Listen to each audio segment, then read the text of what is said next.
Allô, bonsoir, bonjour. Bonjour. Bonjour à vous, bonjour. Bonjour, c'est Monsieur Joly. Je suis très ravi de vous avoir en direct, en vidéo. Ça me fait plaisir. Ouais, moi, Vous êtes en Belgique, vous?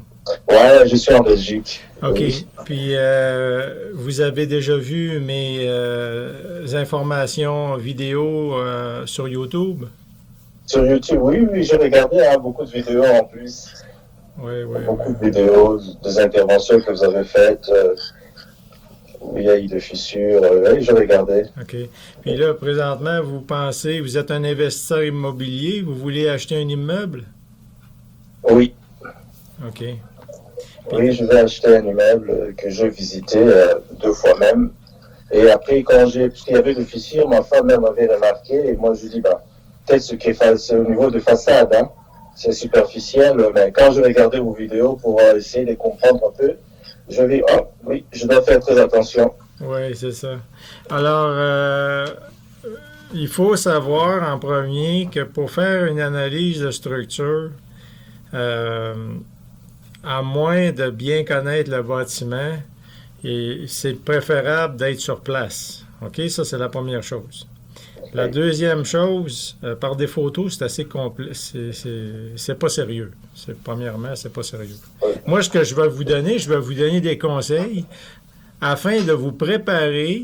Comme moi, je crois que l'immeuble dont vous traitez, c'est un immeuble en Belgique. en Belgique, oui. OK, bon. Donc, c'est ça. Donc, ce que je vais vous dire, là, c'est des conseils pour vous aider à trouver un expert local en Belgique. Oui, OK? Parce que ce qu'il faut savoir, si vous seriez au Canada, si vous seriez à Montréal, ça serait plus facile pour moi parce que je connais bien les bâtiments ici, je connais la technologie de construction locale au Canada, au Québec. Par oui, contre, en Belgique, ils ne construisent pas, et surtout un immeuble de presque une centaine d'années, c'est pas le même type de construction qu'au Québec. Au Québec, on a ce qu'on appelle des structures à ossature bois recouvertes de maçonnerie. oui, Tandis qu'en Belgique, assurément, je suppose que vous avez des structures de maçonnerie. oui, c'est ça. Donc, c'est pas la même façon d'analyser le bâtiment. Et puis, d'autant plus que je ne sais pas de quelle façon la toiture et tous les étages supérieurs sont supportés. Donc, la première chose à regarder, ça fait combien d'années qu'existe l'immeuble? Oh, c'est un immeuble de 1919 à 1930, selon les renseignements urbanistiques qu'on a reçus, hein, Bon, ça, c'est la première, c'est à peu près une centaine d'années. centaine d'années. Bon. Les fissures qui sont là présentement, savez-vous quand est-ce qu'elles ont apparu? Non, ça, je n'ai aucune information sur ça, malheureusement. OK. Est-ce que les fissures, ils traversent l'immeuble? Est-ce que vous voyez de l'extérieur à l'intérieur les fissures traversées? Au fait, de l'intérieur, je n'ai pas vraiment. Ben, j'ai vu quelque part au niveau des escaliers, il y avait une fissure là. Je peux toujours vous envoyer, parce que je vais retrouver un peu les autres photos. OK. Il y a quelques petites fissures à l'intérieur. OK. Oui. Le Mais au niveau du façade, si ça traverse à l'intérieur, ça, je ne pas remarqué ça. OK. Les fissures, en général, ils sont au niveau des fondations ou dans les murs? Oui. À Au quel, niveau de, oui. à quel endroit sont les fissures? euh, ben, au niveau de fondation, parce que la cave, le problème de cette zone-là, la terre est un peu humide, le sol est humide. Euh, c'est important peut-être de regarder avec quelqu'un légalement pour vous assurer que si jamais il y a dans le doute que vous n'avez pas assez d'informations, mais que l'immeuble vous intéresse à cause de le prix, à cause de la localisation, à cause de plein de facteurs. Donc, si vous voulez absolument l'acheter malgré les fissures, ben, assurez-vous d'être bien protégé. Ce que je peux vous donner comme conseil, avec une bonne clause qui, advenant le cas que vous avez des problèmes, dans le futur, ben, vous aurez des recours envers le vendeur. Oui. Ben, je vais essayer de me renseigner sur ça en tout cas, hein, parce que Compte tenu que vous n'avez pas beaucoup d'informations, premièrement, regardez s'il n'y aura pas un ingénieur local qui peut vous donner une consultation. Malgré que ça prend quelqu'un, même s'il est ingénieur, le problème avec ça, c'est que ça prend quelqu'un qui a beaucoup, beaucoup de connaissances techniques, pratiques. Et trop de gens pensent que parce qu'on est ingénieur, on connaît tout, alors qu'il y a des bons et des moins bons ingénieurs. Donc, ça prend quelqu'un qui a une très forte connaissance technique puis qui a été constamment dans le domaine de la réparation d'immeubles.